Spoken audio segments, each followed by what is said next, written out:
morning, good evening, and greetings to you, dear viewer. Thank you very much for watching my video. I appreciate it. I'm not an expert. I am learning. And if you're listening, maybe you know more, but hopefully we can learn a thing or two together. Thanks for watching. Please consider subscribing. This video continues on from my last one, which I called Assembly Code Basics, and I'm expanding on some things that have been presented in a PIC programming textbook on the PIC16F684, and when I come across things that aren't completely explained or well defined, well, I'm looking them up on my own, and this video you're watching is the result. So that's the introduction. Here we go. Alright, in my last video I touched upon directives and directive handling. Once again, directives are instructions to the assembler, which converts your assembly code into machine code, but the directives don't really become machine code. The directives are instructions to the assembler, so far as I understand. Now, I mentioned the definition of what directives are because I'm going to be talking about one, and that is the title directive. I don't know if it should go in the far left column, which traditionally is reserved for labels. Don't want to make that mistake. Okay, so title seems to recognize it. It went blue. Alright, what should I call it? I can't think of anything creative. So PIC programming in assembly is fascinating on first dates. PIC programming in assembly is fun. And it goes orange on you. A nice, beautiful orange. Well, I'm showing my ignorance, but I know when you create your code, it generates a hex file ultimately, but it actually generates a bunch of other files that go into the making of the hex file, if I'm correct on that. And I think that's kind of how the list directive works, if I'm not mistaken. In fact, I have a definition all lined up here. So in PIC programming assembly language, I asked about a specific directive, the list directive. So in PIC programming assembly language, the list directive is used to control the listing output generated by the assembler. Here's how it works. List directive. This directive allows you to control whether the assembler generates a listing file, which shows the assembly code along with corresponding memory addresses, and sometimes machine code during the assembly process. So, a listing file. A listing file is one of those additional files which is created by the assembler, and it's part of the assembly process. From what I read also, the syntax for a list directive can look different in different assemblers, different chips. I'm not really sure, but it can look different. Here's here's the list directive already. So that's one version of it. But apparently it can look different. I guess you can turn it off to disable the listing output. I have lots to learn. Should I really be making a video on this? It's more like a quiz. But anyway, so I gather the purpose of the list directive is as follows. The list directive is useful for debugging and understanding the generated machine code. It can show you how your assembly instructions are translated into machine code and help you locate issues such as incorrect addresses or unexpected instructions.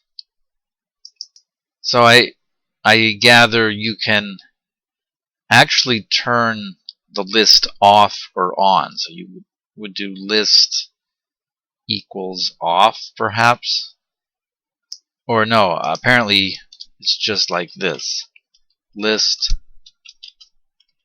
off. I guess that works. The MPLab seems to recognize that too. But, so I gather, additional options might control what exactly is included in the listing, such as symbol tables, cross-references. So it's this last point that I really want to emphasize. I'll say it again. Additional options might control what exactly is included in the listing, such as symbols or symbol tables and cross-references. Well, I explained all of that because there is a type of list directive, and it is list R equals DEC. And I included a comment. This list directive sets the default number base to 10 or decimal. So I suppose if you just type numbers ordinarily, maybe it would assume those are hexadecimal, perhaps? Well, no matter. Is that what this is doing? And then just you type numbers, it just knows that those are decimal? Not sure. But I'd like to talk about this include directive. The include directive loads an information file that adds additional directives and instructions to the program file. The PIC16F684.inc file is found in the folders loaded during MPLab IDE installation. These folders are used to define the various registers and functions of the PIC16F684, which takes away the responsibility from you. And perhaps this is how the program seems to know what port C is. It knows what trice C is. It just knows what these SFRs are. Is that because we included this? I think so. Not 100%. I think so. And I've read somewhere that you can modify these include files to include your own complex coding. Alright, viewer, thanks for watching, and thanks for bearing with me as I jump from topic to topic. So here's some code which I am working on. and I'm using some equates here for address locations. But I've learned from an unmentionable source that the PIC16F and perhaps other similar chips allow a directive that makes this process of assigning memory locations a lot easier. And that is the C block directive. Alright, so before I get into further explaining the C block directive, here's an example I found someplace. And this should show the syntax before I get to explaining it. So the C block directive begins at 0x20, and I thought I would take a peek at the data memory map of the PIC16F684, and when I scroll down in bank 0, here is memory location 20H, and it looks like this is where the general purpose registers begin. 96 bytes. I guess that's 96 lines. 96 spots. So then I suppose that's where this directive starts allocating addresses. So I'll just leave a comment. GPR starts here. And I guess you can come up with all kinds of fun names for your variables in your program. And because you're the programmer, it can't tell you you're wrong. I understand that this C block directive has to have this final directive included at the end, which captures everything between the C block and the end C directive thing. This came up, and I don't know if this applies to this particular chip and whether or not this will work, but in an internet resource that I found, it included this in the example. Buffer, and in square brackets 10. This will allocate 10 consecutive addresses from 0x23 to 0x2c. So maybe you are reserving some memory locations. Maybe I'm getting ahead of things, but is that an array? Not sure. Do you know? Leave a comment below. As I gather, the C block directive in PIC assembly programming is used to define a block of consecutive registers in the data memory, RAM, for general purpose use. This is particularly useful for allocating and organizing memory for variables and arrays in your program. The C block directive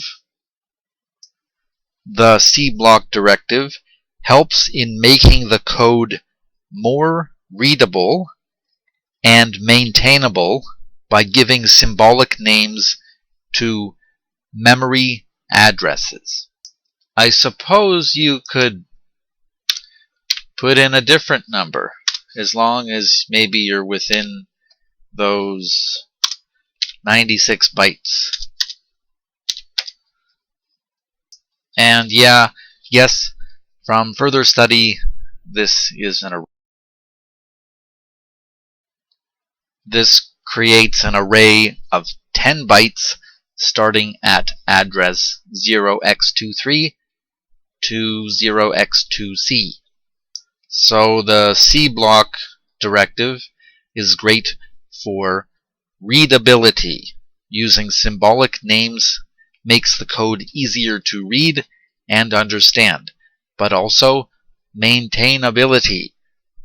Changes to memory allocation can be easily managed by modifying the C block section without affecting the rest of the code. Organization. Groups related variables together in a contiguous block of memory. So you can kind of organize your variables. You can group them together. Group related variables together in a contiguous block of memory. Overall, and in conclusion, the C block directive is a powerful tool in PIC assembly programming for effective memory management. The org directive is the reset address. In this case, it's being set to 0x00, but I have seen elsewhere where the org will start at, I guess this is program memory, right? Location 5 or 4, and I've heard that the reason is to include like an interrupt service routine code before the beginning of this program code. I've heard that there's different reasons for starting the reset address later than 0x00. The assembler initializes its program counter to 0 before starting to convert instructions into bit patterns, but it is customary to specify 0 to ensure the memory location starts at the reset address. So I suppose you could maybe not include the memory address and maybe it would still work. Not 100% on that, but just from what I gather. Something else I came across is the no-op code. I guess this is pronounced no-op, and it doesn't do anything. But apparently it has use. It has use as a command which commands the processor to do nothing over one instruction cycle.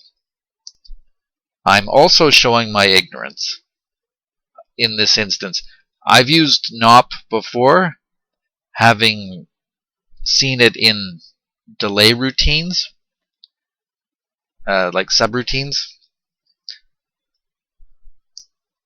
Alright, the next thing I would like to take a look at, and I told you this is going to be random. I'd like to look at a few instructions. The call instruction and the go-to instruction. And the reason I'd like to focus on those is they both relate to the program counter. Alright, why not look at this block diagram first? I made a whole bunch of videos on the block diagram, but maybe I'll start by just getting familiar again here. So what's the program counter in proximity to? Well, not surprisingly, it's right next to the flash program memory, and this is where the machine code is stored after it's been assembled and compiled. And below the program counter is the 8th level stack, which is 13 bits. And I guess in proximity to that, there's a data bus that connects to a lot of different things, like the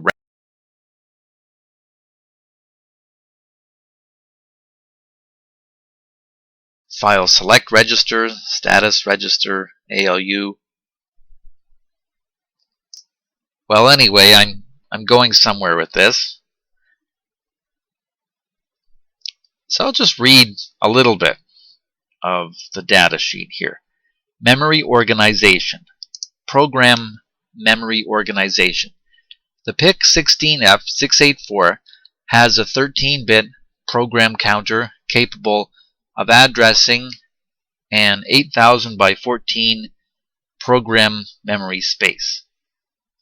8K by 14 program memory space. Only the first 2K by 14 0000H to 07FFH for the PIC16F684 is physically implemented. Accessing a location above these boundaries will cause a wraparound within the first 2K by 14 space.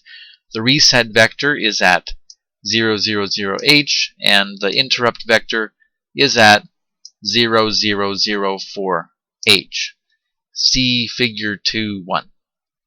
And this kind of goes with what I was saying, that sometimes the org directive is set to 0x04. I have two org directives in this code. Can't say I understand it. I mean, can you have two? Well, let's see if this works.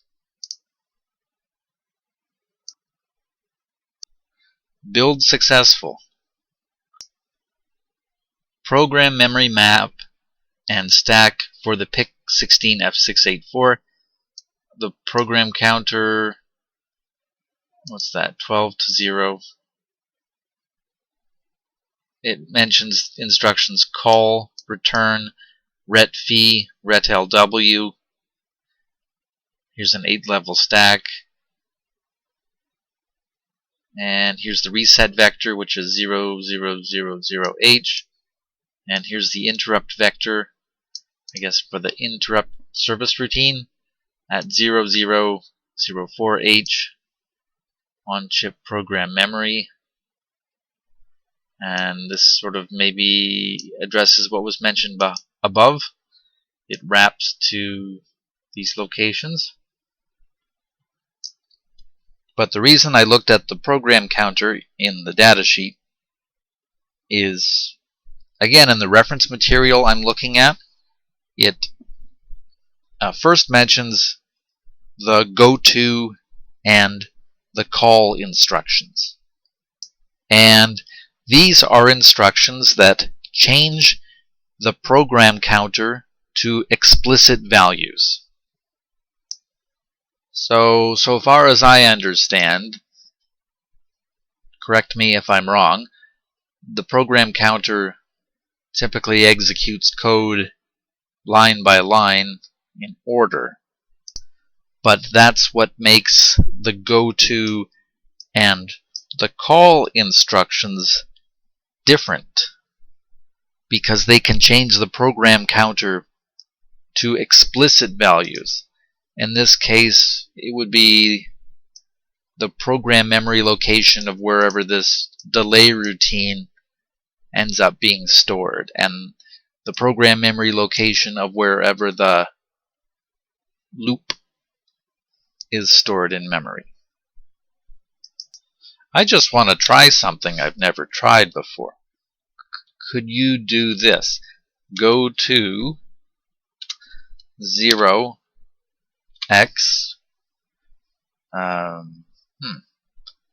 maybe we'll pick something after the interrupt vector, 0005. Would that actually go to the program memory location there?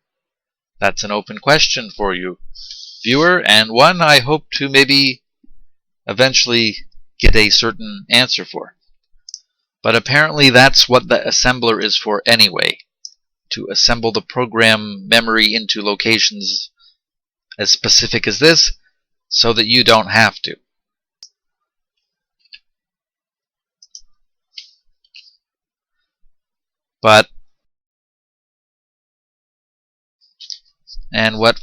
From what I learned, this value here is an immediate value.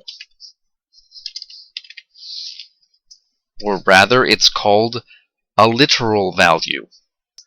And from what I read, these go to and call instructions are sent to labels which are ended with a colon,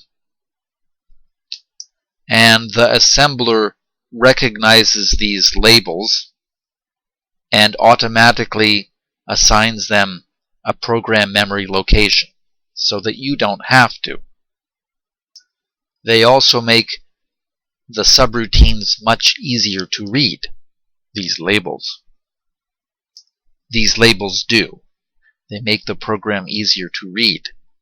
Although I also have learned that the colon is optional. And it's important to know that labels are not instructions, directives, macros, or variables. Since I'm on the topic of the program counter, I just wanted to read something into this video, and hopefully it makes more sense later. The PIC16F684 microcontroller has only one page of program memory, not two. The confusion may arise from differences in how various PIC microcontrollers organize their memory, their program memory.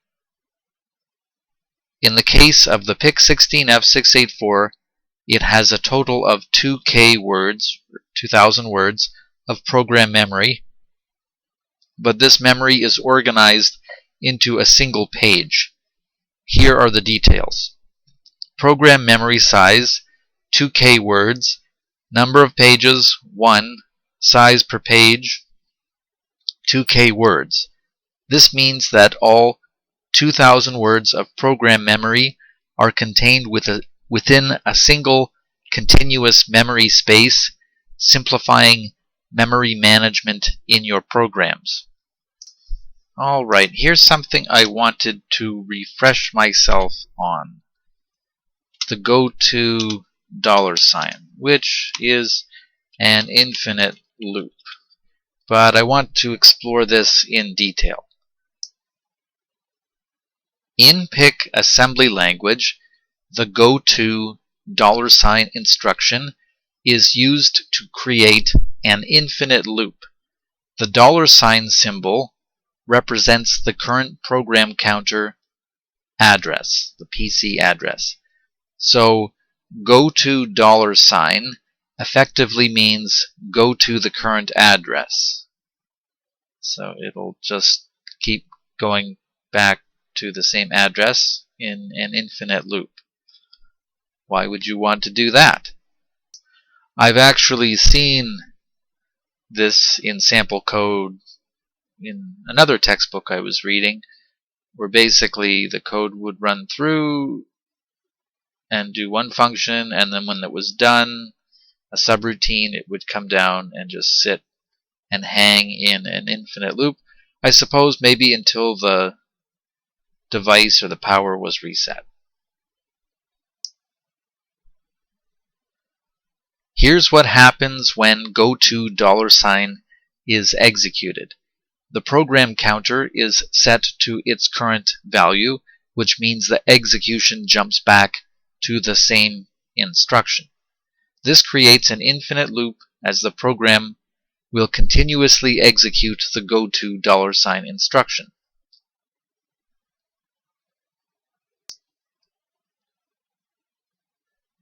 How it's used. Idle state.